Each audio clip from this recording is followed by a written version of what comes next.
Gold trusted gold buyers మీరు తాకట్టు పెట్టిన బంగారాన్ని విడిపించి ఈ రోజు ఉన్న మార్కెట్ ధరకు కొనబడను. మోంతా తుఫాన్ ప్రభావం ఈ 3 రోజుల పాటు అధికంగా ఉంటుందన్న నేపథ్యంలో ప్రభుత్వ అధికార యంత్రాంగం అంతా కూడా అప్రమత్తమైంది. సో మత్స్యకార కుటుంబాలు వేటకు వెళ్ళకూడదంటూ కూడా ఆదేశాలు జారీ చేసింది.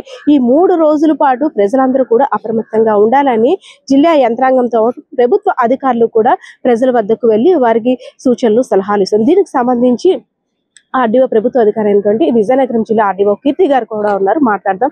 మేడం, 3 రోజుల పాటు తుఫాన్ తీవ్రత ఎక్కువగా ఉంటుంది, ఎక్కువగా గాలులు వీచే అవకాశం ఉందని ఆదేశాలు కూడా వచ్చాయి. సో నిన్నటితో పోల్చుకుంటే ప్రస్తుతం ఇప్పుడు వాతావరణం ఎలా ఉంది? మత్స్యకార కుటుంబాన్ని ఏ విధంగా అలర్ట్ చేస్తుంది?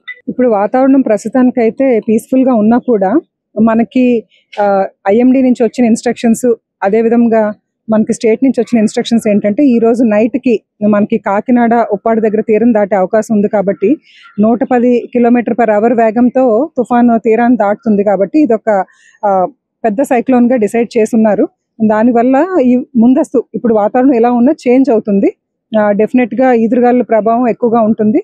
అదేవిధంగా మన విజయనగరం జిల్లాకి నిన్నటి నుంచి హైయెస్ట్ రెయిన్ఫాల్ అనేది అలర్ట్ అనేది ఉంది. అదేవిధంగా నిన్న మనం హైయెస్ట్ రెయిన్ఫాల్ ఫేస్ చేసాము. ఈ రోజు, రేపు, ఎల్లుండ మోడరేట్ టు హెవీ, ఈ రోజు రేపు వెరీ హెవీ రెయిన్ఫాల్ అనేది ఉంది.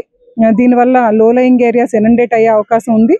అదేవిధంగా ఇప్పుడు తుఫాన్ తీరం దాటే సమయంలో దానికి ఒక 2 గంటల ముందు కానీ తర్వాత కానీ మనకి విండ్ స్పీడ్ అనేది ఎక్కువగా వచ్చే అవకాశం ఉంది. నిన్న విండ్ స్పీడ్ అధికంగా వచ్చి డ్యామేజెస్ జరిగే అవకాశం ఉందని చెప్పి ఒక 71 విలేజెస్ మన జిల్లాకు సంబంధించినవి 71 విలేజెస్ ఉన్నాయని మనకి కమ్యూనికేట్ చేయడం జరిగింది. అందులో ఈ విలేజెస్ కూడా ఉండడం జరిగింది. అందుకే స్పెషల్ గా మనం రిహాబిటేషన్ సెంటర్స్ ని విజిట్ చేయటము, ఏదైనా ట్యాచ్డ్ హట్స్ ఉన్నాయో ట్యాచ్డ్ హట్స్ లో ఉన్న వాళ్ళు ఎవరైనా ఉంటే వాళ్ళని ఐడెంటిఫై చేయడం జరిగింది. వాళ్ళ రిలేటివ్స్ కానీ పిల్లలు కానీ ఎవరైనా పక్క హౌసెస్ లో ఉంటే దానికి షిఫ్ట్ చేస్తారు వాళ్ళ విల్లింగ్ మేరకు. అదేవిధంగా వాళ్ళు రిహాబిటేషన్ సెంటర్ కి వస్తానంటే మాత్రం వెంటనే రిహాబిటేషన్ సెంటర్ లో అన్ని ఫెసిలిటీస్ ఇప్పుడే వెరిఫై చేయడం జరిగింది. అన్ని అరేంజ్ చేస్తున్నాము. మెడికల్ అండ్ హెల్త్ ఫెసిలిటీస్ కూడా ఉన్నాయి. శానిటేషన్ ఎవ్రీథింగ్ అరేంజ్ చేస్తున్నాము. జిల్లాకి సంబంధించి రెడ్ అలర్ట్ కూడా జారీ చేశారు. ఏదైతే కాకినాడ దగ్గర తీరం దాటే అవకాశం ఉంది కాబట్టి సో దాన్ని దిశను మార్చుకుని అంబేద్కర్ కోనసీమ జిల్లా దగ్గర ఇది దిశ మారుతుంది అన్నట్టు కూడా అంటే ఆదేశాలు వస్తున్నాయి. సో దానికి సంబంధించి గతంలో పోల్చుకున్నట్టయితే హుదూద్ తుఫాన్ కారణంగా చాలా దిక్కుల ఆస్తి నష్టం వాటింది. తర్వాత తిత్లీ తుఫాన్, అంటే ఇది 3 రోజుల పాటు ముంతా తుఫాన్ కి సంబంధించి 3 రోజుల పాటు ఇంత అలర్ట్స్ ఎప్పుడు కూడా గతంలో లేని విధంగా ఈసారి అలర్ట్స్ ఇచ్చారు. అదేవిధంగా స్టూడెంట్స్ సంబంధించి అన్ని శాఖలకు సంబంధించి అప్రమత్తం చేశారు. సో మేడం, అంటే ఈ తుఫాన్ తీవ్రత అంత ఎక్కువగా ఉంటుందని అంచనా వేయొచ్చు? ఎస్, మనకు వచ్చిన ఇన్స్ట్రక్షన్స్ అయితే ఐఎండి నుంచి అలాగే ఉన్నాయి. ఎక్కడైతే తీరం దాటుతుందో దాని ప్రెమిసెస్ లో అనేది గాలుల తీవ్రత ఎక్కువగా ఉంటుంది. బట్ మనకు కూడా 70 km/h వేగంతో గాలులు వచ్చే అవకాశం ఉందని చెప్పి ప్రిడిక్షన్స్ అయితే ఉన్నాయి. సేఫ్టీ మెజర్స్ గా మనం ఎలక్ట్రిసిటీ పోల్స్ కానీ ఏదైనా సింగిల్ రోడ్స్ ఉన్నాయి, ఇప్పుడు అంబులెన్సెస్ లాంటివి వెళ్ళడానికన్నా కూడా మూమెంట్ కష్టం అవుతుందనే ఉద్దేశంతో మన తహసీల్దార్ అండ్ స్టాఫ్ అందరూ కూడా ముందే మేము ఇన్స్ట్రక్షన్స్ ఇచ్చాము. టోటల్ గా మనం ప్రొక్లైనర్స్ కానీ ఇంతకుముందు హుదూద్ యొక్క ఎక్స్పీరియన్సెస్ ని మేము బేస్ చేసుకొని ఆ టైంలో మనకి ట్రీస్ పడిపోవడము, రోడ్స్ బ్లాక్ అయిపోవడము, most of the single roads ఎక్కువ ఉన్నాయి విలేజెస్ కి. సో ఇట్లాంటి ఆ టైంలో ఒక అంబులెన్స్ కానీ ఒక నెసెసిటీ వెహికల్స్, ఎసెన్షియల్ కమోడిటీస్ వెళ్ళడానికి ఇట్లాంటి ఏ వెహికల్ వెళ్ళడానికన్నా ఆస్కారం ఉండదు అట్లాంటి చెట్లు అవన్నీ కూడా పడిపోయిన సందర్భంలో.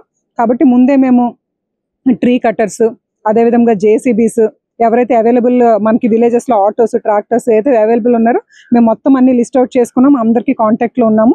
అంటే ఏ రకమైన సిచ్యువేషన్ వచ్చినా రేపు పొద్దున 70 km, 80 km/h వేగంతో km/h వేగంతో గాలులు వచ్చి ఏమన్నా పొరపాటున చెట్లు అవి పడిపోయి రోడ్స్ బ్లాక్ అయ్యి అలాంటి సిచ్యువేషన్స్ వచ్చినా కూడా మేము ఫేస్ చేయడానికి మెన్ మెటీరియల్ తో రెడీగా ఉన్నాం. ఎస్, అంబేద్కర్ కోనసీమ జిల్లాలో తీరం దాటే అవకాశం ఉన్న నేపథ్యంలో ఈ రోజు రాత్రికి గాలుల తీవ్రత మరింత పెరిగే అవకాశం ఉంది. సో నిన్నటితో చూసుకున్నట్టయితే ఈ రోజు వాతావరణం కూడా పూర్తిగా మారిపోయింది. అదేవిధంగా గాలులు కూడా వేగం పుంజుకుంది, మనం విజువల్ లో చూడొచ్చు. అదేవిధంగా సముద్రం కూడా కాస్త ముందుకు వచ్చి అధికంగా వాటర్ ఫ్లోటింగ్ కూడా ఎక్కువగా ఉంది. గతంతో పోల్చుకున్నట్టయితే సముద్రం కూడా ముందుకు వచ్చేసింది, అది వాటర్ లో కూడా ఫుల్ చేంజ్ వచ్చింది. సో ఇక్కడ వాతావరణం అప్పటికే ఓకే బాగానే ఉంటుంది, మరి కాసేపట్లో కూడా మారిపోతుంది వర్షం, అదే విధంగా తీవ్ర గాలులు. సో నైట్ కి ఏ విధంగా ఉంటుందో పరిస్థితిని అంచనా వేయలేం కాబట్టి ఇక్కడ ప్రజలందరూ కూడా అప్రమత్తంగా ఉండాలని ఆర్డీఓ కీర్తి కూడా చెప్తున్నట్టయితే కనిపిస్తా ఉంది. కెమెరా పర్సన్ బాలకృష్ణతో పద్మ, ఐడ్రీమ్స్ మీడియా, విజయనగరం. నిజంగా ప్రస్తుతం ఉన్నటువంటి సమాజం దేనికి ప్రయారిటీ ఇస్తుంది? ఆర్థిక సంబంధాల చుట్టూ మాత్రమే తిరుగుతుంది. మళ్ళీ ఎన్నికలంగానే చాలా విరక్తి కలుగుతాం. మంచి అనిపిస్తుంది కదా, లేడీస్ కూడా ఛాలెంజింగ్ జాబ్స్ చేసినప్పుడు చాలా బాగుంటది. ట్రాఫిక్ అసిస్టెంట్స్ గా నియమించిన ట్రాన్స్జెండర్స్ అందరితో సాల్యూట్ చేయించుకుంటున్నారు. ఫుడ్ డెలివరీ ఇవ్వటానికి వెళ్ళినటువంటి డెలివరీ బాయ్ అనిల్ పై కళ్ళ ముందు